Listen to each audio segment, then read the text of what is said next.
ଆମେ ଆସିକି ପହଞ୍ଚି ଯାଇଛୁ କୋଟିଆ ଜିପିର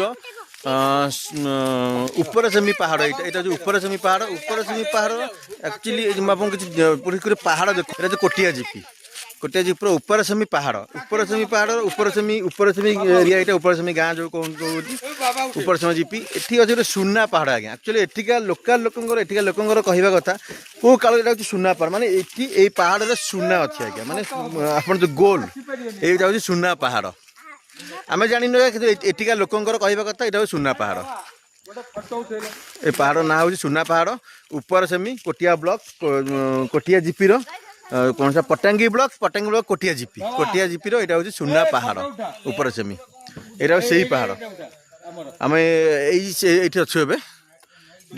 କିଛି ଏଇଠିକା ଲୋକଙ୍କର କହିବା ଅନୁଯାୟୀ ଆମେ ଆମେ ଆସିଲା ବେଳେ ଏଇ ପାହାଡ଼କୁ ଆସିଛୁ ଏବେ। ଆମେ ଏଠିକି ଆଗରୁ ଆସିଛୁ ଆଗରୁ। ଏଠୁ ଆହୁରି 20 କିଲୋମିଟର ଡିଷ୍ଟାନ୍ସ ଆମେ ଯାଇଛୁ ଯେଉଁଠି ପୁରା ଓଡ଼ିଶା ଆନ୍ଧ୍ର ଯେଉଁ ଡିସ୍ପ୍ୟୁଟ୍ ଲାଗି ରହିଛି ସେ ଜାଗାକୁ ଆମେ ଯାଇଛୁ ଯେଉଁଠି କିଛି ଓଡ଼ିଶାର ବୋର୍ଡ଼ ନାହିଁ। ଆମେ ଆପଣଙ୍କୁ ପୂର୍ବରୁ ବହୁତ ଭିଡ଼ିଓରେ ଦେଖେଇଛୁ। ଏଇଟା ସେଇ ସୁନା ପାହାଡ଼। ଏଠିକା ଯେଉଁ ଲୋକ ଅଛନ୍ତି ଏଠିକାର ଯେଉଁମାନେ ବାସିନ୍ଦା ଆମେ ତାଙ୍କୁ ଏବେ ପଚାରିବା ଆକ୍ଚୁଆଲି ଏଇଟା ସୁନା ପାହାଡ଼ କାହିଁକି କୁହାଯାଉଛି। କାରଣ ସିଏ ଆମକୁ କହିଲା ପରେ ଆମେ ଏଠିକି ଆସିଛୁ। ଭାଇ ଏଇଟା କେଉଁ ଭାଇ ଏଇଟା ଏ ଏରିଆ ନାଁ କ'ଣ ଭାଇ? ଏଇଟା କେଉଁ ପାହାଡ଼ ଭାଇ? ଆପଣ କେମିତି ଜାଣିଲେ ସୁନା ପାହାଡ଼ ବୋଲି? ସରକାର କହୁଛନ୍ତି? ଆଚ୍ଛା, ମାନେ ଓଡ଼ିଶା ସରକାର କହୁଛନ୍ତି? ଆଚ୍ଛା, ଆପଣଙ୍କ ନାଁ ଆଜ୍ଞା?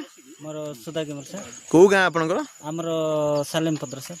ଜିପି କୋଟିଆ ଜିପି ବ୍ଲକ ଜିଲ୍ଲା କୋରାପୁଟ ଓଡ଼ିଶାରେ ଆପଣଙ୍କ ଘର। ଏଇଟା ସୁନା ପାହାଡ଼। କେବେ କିଛି ସର୍ଭେ ହେଇଛି ସୁନା ଅଛି କି ନ ଅଛି ବୋଲି? ସେଟା ମୁଁ ତ ସର୍ଭେ ହେଇଛି କି ନାଇଁ କି ସେଟା ମୁଁ ଜାଣିପାରୁନି ସାର୍।